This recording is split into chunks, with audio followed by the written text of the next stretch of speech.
Maybe you've been out riding on your tires for a while and they've had good sealant, but you come home and the next morning you start to see spots like this on your tire with lots of micro pinholes.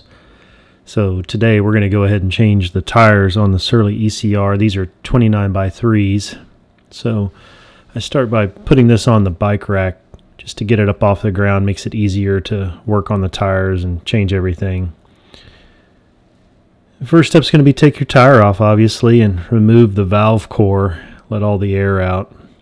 You may have some sealant in there still, just depends on how old your tires are, but you can usually use your hands to break loose the bead around the edge of the tire like this, and if you squeeze on it pretty hard, it might be a little sticky, but you can then take a couple of plastic tire levers like this, and once you get it started, it pops off pretty easy.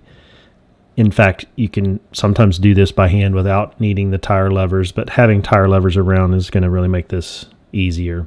You can see as I pull this apart, there's this latex sealant in there, and it's really kind of gummy and sticky, and you can, of course, if you have tires that you're not replacing, you can clean that out and kind of rolls up into a ball almost. But you'll see that inside the tire, and this is one of the reasons that sealant maintenance is necessary. It's a latex product, so. And then usually by hand it's easy just to go ahead and take off that second bead. It'll just usually pull off without a problem. At this point, it's a great time to check your rim tape, clean up any extra sealant that you see around the valve core stem and things like that. And you can use a cleaner like Windex or household cleaner to kind of wipe some of that off if you feel the need. And next up is, here are the tires we're doing. These are the WTB Rangers 29x3. It's a nice looking tire, so ordered these online. We're going to be putting these on today. They come stored flat like this, as you can see, and so you got to cut them loose, and you may have to spend a little bit of time kind of getting them back in shape since they've been stored flat, but they'll go on pretty easily after this. I would encourage you to consider putting them somewhere warm in the sun. I think that makes it easier for them to work on, but basically you're just going to put this around the tire, and then you can use a lever if you need to for that last little bit to get it on there, but sometimes you can do it by hand as well, depending on how warm the tire is or how, strong your hands are. You're going to put the other side on as well, just pushing it in over the bead over the rim rather. And it'll be helpful if you squeeze this down so that it's down toward the center of the rim. This may seem counterintuitive, but it actually helps to get the tire on there better. And then once you get down to that point, you can sometimes just squeeze this on by hand, particularly with 3-inch wide tires like we're using here. If you need to use a tire lever, you can, but normally you can just do this with your hands if you've got good grip strength, and just squeeze it over that bead. Once you get it on there, really it's just about moving on to the second tire. Same thing, going to remove the valve core, let the air out, break down the tire from the bead, and go through the same process.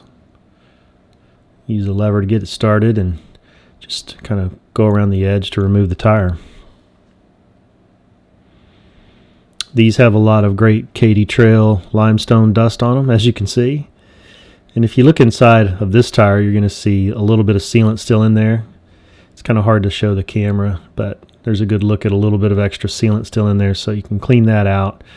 You're going to remove it the same way, clean up that rim tape, check it, make sure there's no rim tape coming loose, and then you're basically just repeating the same process of feeding the tire on and squeezing it on there by hand. Again, a warm tire or a tire that's been out in the sun just a little bit is way easier to put on. This is a nice warm day, so it wasn't a big problem. Again, you're going to see just squeezing it on by hand, give it a good push, and most of the time it'll pop on there.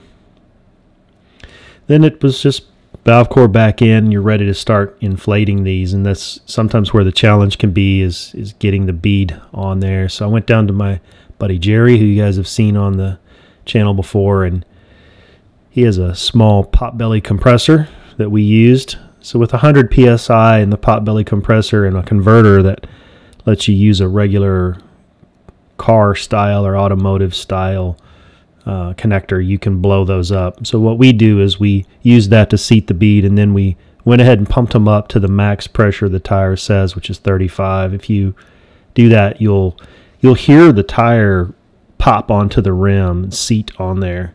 And then you can check the edge. There's a nice little line around the edge of that to make sure that it is truly seated, but we found 35 made it seat just fine.